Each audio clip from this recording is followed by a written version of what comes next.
and welcome back to another video. So today we're going to be drawing on sticky notes.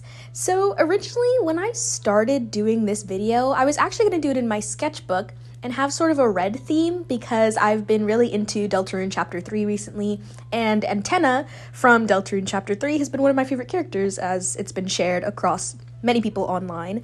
And that's actually who I'm drawing right here. But I just could not get the sketches to work out. So I decided, you know what, we're going to do something low effort and something that's easy and simple. Because sometimes when you're struggling with art, just go back to basics, go back to your favorites. That is what I tell people all the time. So here I am drawing Tenna on a sticky note. My usual process when I draw on sticky notes is to be very loose with it and kind of do things I normally wouldn't do. So for example, I don't really do line art a whole ton. And I also sketch in pink pencil. Normally when I do a marker illustration or I'm planning to do something in markers, I'll draw it out in pencil and then do line art with a water-based pen so it doesn't end up smudging with my markers afterwards. But when I do it in pink pen, I kind of just go straight into marker after doing the sketch. Because the pink is sort of a non-invasive color, I can kind of just plop color on top of it without it smearing or my markers getting messed up. And that's sort of how I'm going to be doing all the drawings in this session today. Just sort of sketching and then going right into color. I don't really add line art to any of them throughout this entire process. Occasionally I'll do line art afterwards if I do this method of coloring, but for the most part I was kind of just living my life la vida loca. So yeah. But this is Tenna. I decided to sort of go with a primary color scheme, and after doing this drawing of Tenna, I decided that I would try to use these same core colors again and again. So the blue, red, and yellow are themes that I'll be using throughout the entirety of this drawing process. Now, this video ended up being about an hour 45, 2 hours when I did it in real life. And when I edited it down, it's, you know, the normal 15 minutes you see here. But it was sort of a quick drawing session. I ended up getting 3 pieces out. The third one taking the longest. I do 3 drawings in this video. But yeah, just sort of having a good time. I sort of want to talk about my process, things I've been thinking about this past week since I posted my last video, stuff like that. So as I was talking about the colors earlier, when I move on to the second sticky note, this will be most apparent. But I wanted to sort of use the primary colors, or what people say the primary colors are, because technically, depending on what medium you're using, it changes. But for me specifically, I wanted to use red, yellow, and blue in alcohol-based markers because I've just really been missing my markers. I love doing them. If you're wondering what supplies I'm using here, I'm just using a random pink colored pencil. It could be Crayola, it could be from one of my higher/more expensive sets, I don't remember. But it's really just like this fluorescent pink that I don't really use outside of sketching. And then I'm using alcohol-based markers. I'm using a mix of Ohuhu and Copic. I'm using the Ohuhu 48 set. I got these markers back in 2021, and they're still going really, really strong after 4 years.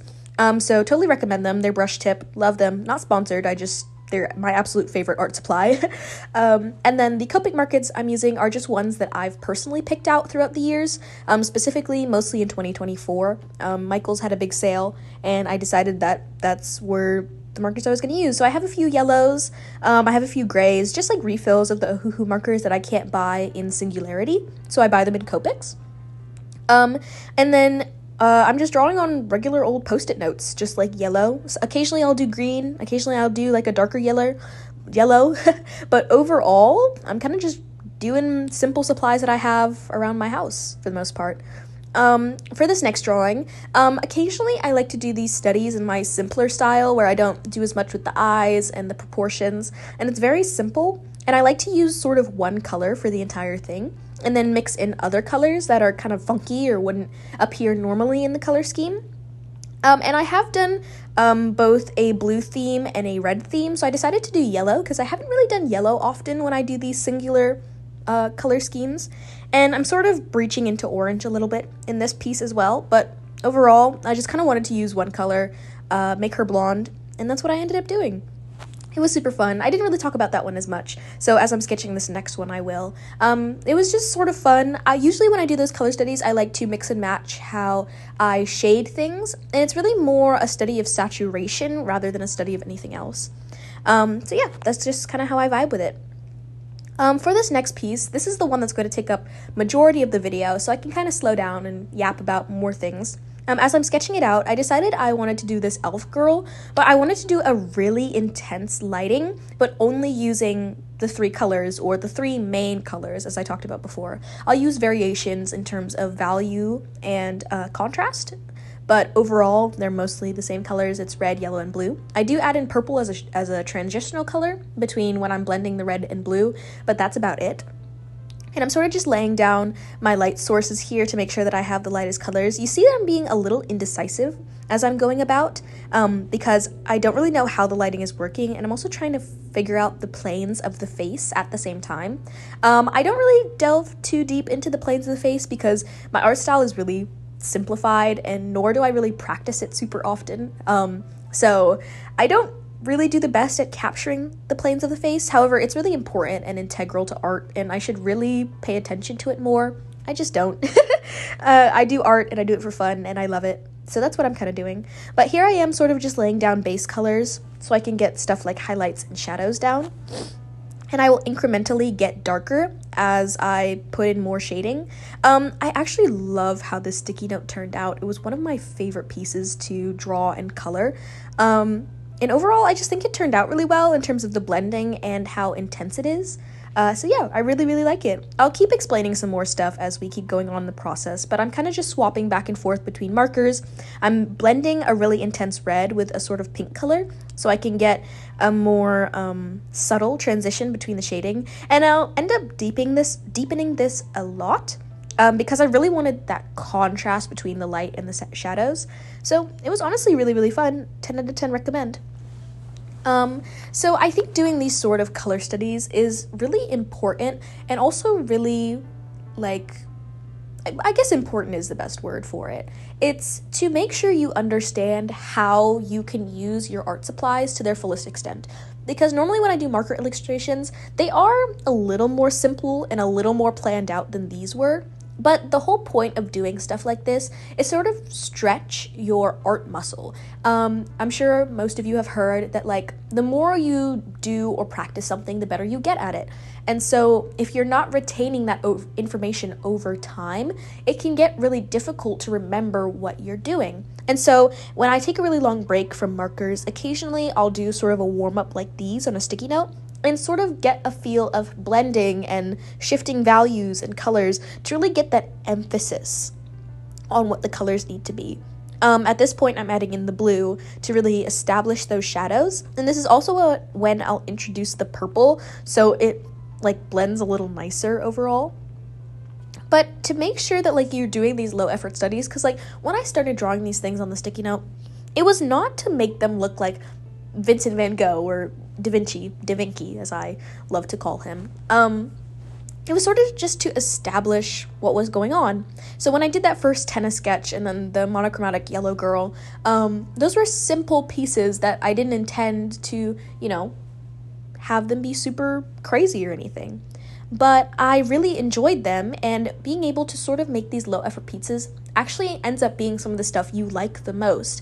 I think as artists, we need to take a break in terms of what we deem as good art, or art for social media, or art that you want people to see, and make art for ourselves. And even though I am filming this video and I'm posting it for other people to see, I would be fine even if I didn't. Just sort of having this in mind when we're drawing makes us make better pieces over the long run, because if you're not exercising your art muscle for yourself, I think you can lose the same joy in creating. And this is kind of a broader discussion that I could really fit into its own video, and honestly I would love to, so if you would like to hear my rambles on that, I would love to do so. This is also one of the longer videos I'm doing in a while. Usually I stick to videos that are around less than 10 minutes, and if they're longer than 10 minutes, I talk a little bit more about the process, but right now I'm kind of just yapping. I actually intend to make a yapping t-shirt, so see that in my store in a couple of weeks. But sort of to just refocus back on the art, I wanted to make something for me.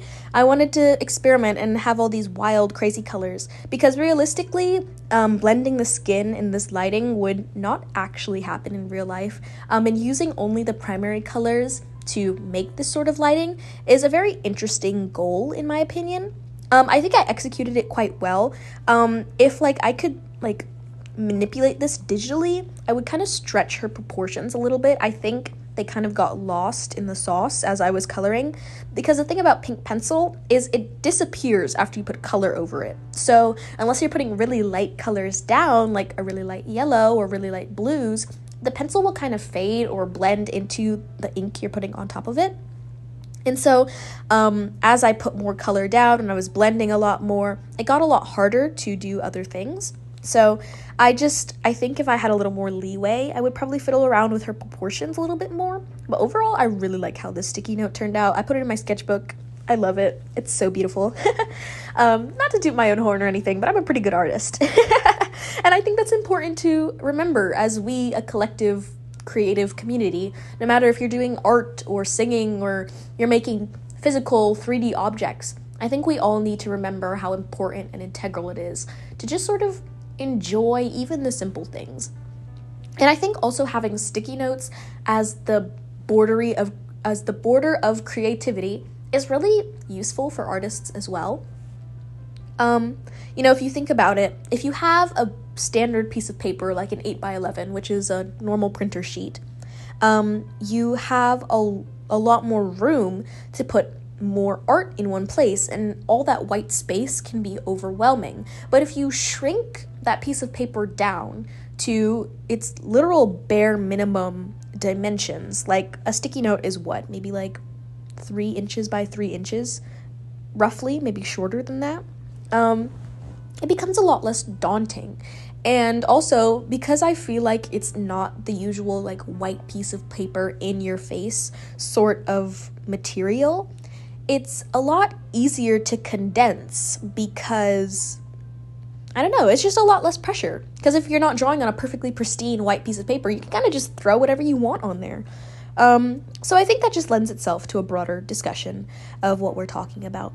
So as I'm finishing up these last few pieces, I'm sort of just blending, adding more colors. I really like how the light source turned out. Specifically on camera, the colors are a little bit more desaturated than how they appear in real life.